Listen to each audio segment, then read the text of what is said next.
So this was one of the first ever FTRs off the production line, and the bike now has like 5,500 miles on it, which isn't a ton, but it's definitely enough where I want to replace the chain and sprockets. They're getting a little rusty and creaky, so I got some new Vortex Sprockets, EK3D chain, and gonna give it a quick once over. When I do a chain and sprocket, it's not just a simple chain sprocket. Usually I pull the counter shaft sprocket cover, I clean the inside of the cush drives and the swing arm and kind of give it an overall detail. So mixed bag of that, but happy about this. I love getting the aesthetic of the 3D chain with the all black anodized sprocket together, so it's gonna look nice and tidy. Yeah, baby.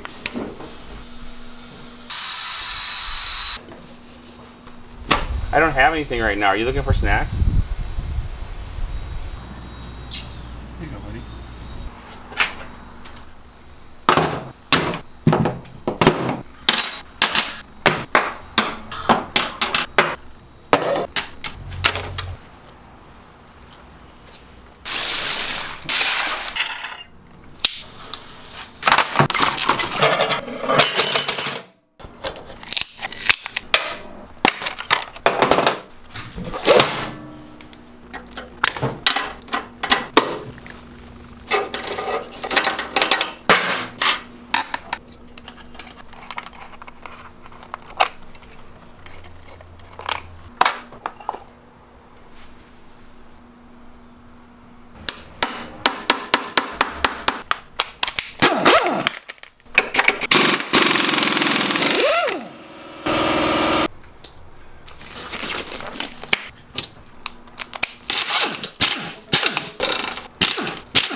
I'm looking for the OEM master. I'm sure you can just cut any of them, but out of habit, that's how I do it. Perfect time to get up inside underneath here, clean up inside the counter shaft sprocket area and underneath the undertail. Sometimes I make a job more than it needs to be, but that's the attention to detail that we like to have here.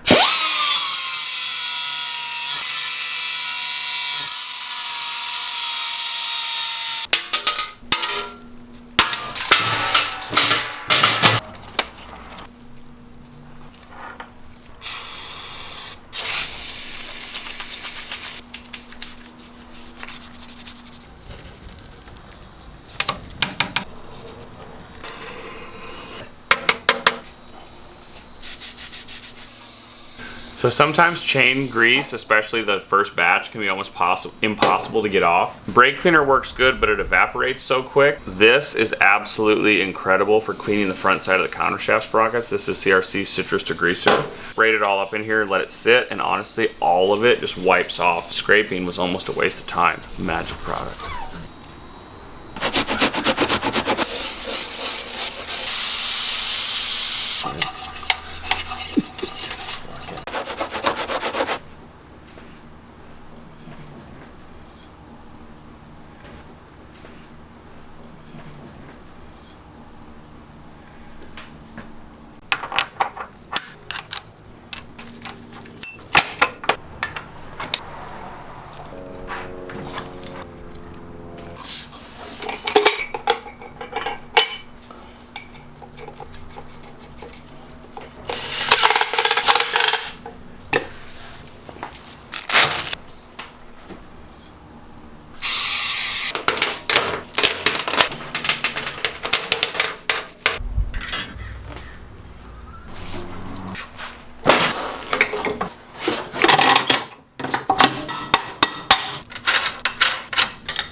All right, so one thing I'm doing now before I rivet the chain is, you know, there's some people that might take a micrometer and measure it and get the stack, but when it comes down to it, on the master link, you're just trying to get the right amount of tension on the O-ring to keep it water sealed and the lubrication inside and not get a hot link. So right now I'm just taking just a little pick and just pushing down and making sure that the O-rings aren't compromised or pinched anywhere and that they're all sitting well in there before I run home with the press.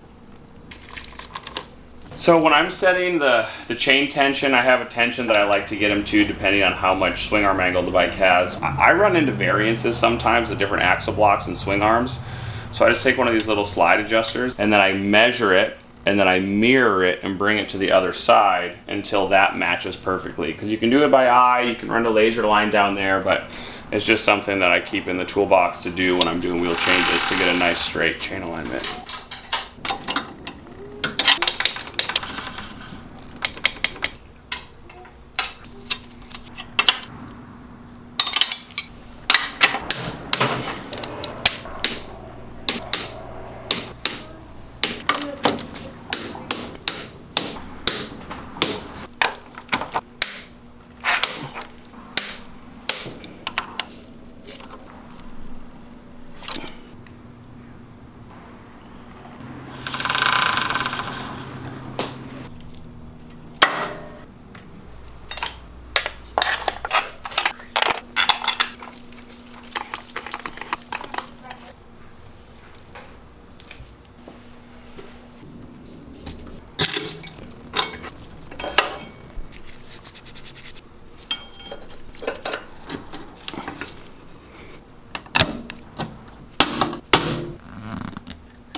I have some ground clearance issues on the FTR, which is one reason why I haven't sized down to the 17s, but I just ordered these, which I've been pretty excited about.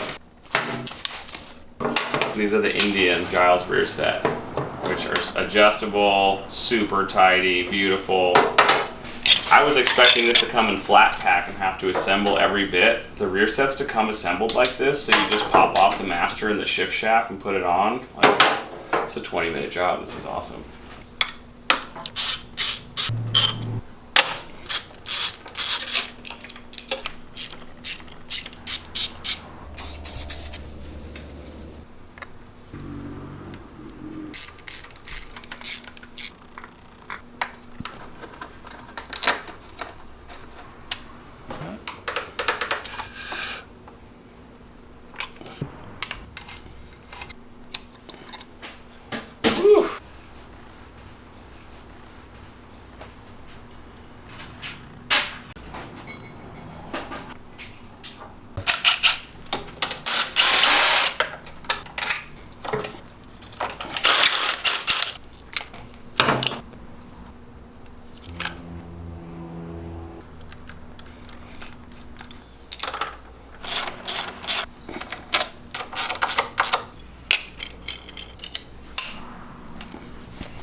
We're not going to be needing these.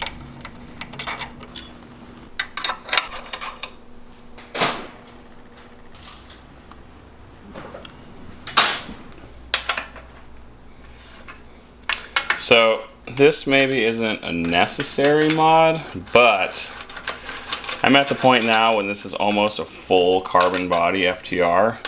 There's only a couple more pieces left at this point, so why not?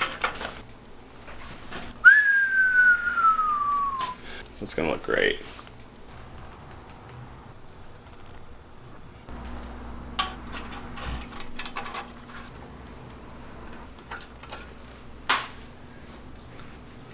But I run the tires on this just about 30-30 with these T32s, so they're close. It's a couple PSI shy.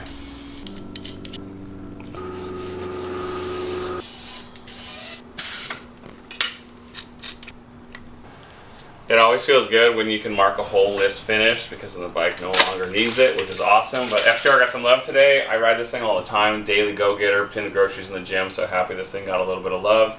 It was in need of the chain and sprockets, so we are ready to rock and roll. I got to get another project back in here. Still got a couple more hours this evening, but happy that tomorrow morning I'm going to take this thing up to PCH, hit some canyon riding, and try to start the day off right.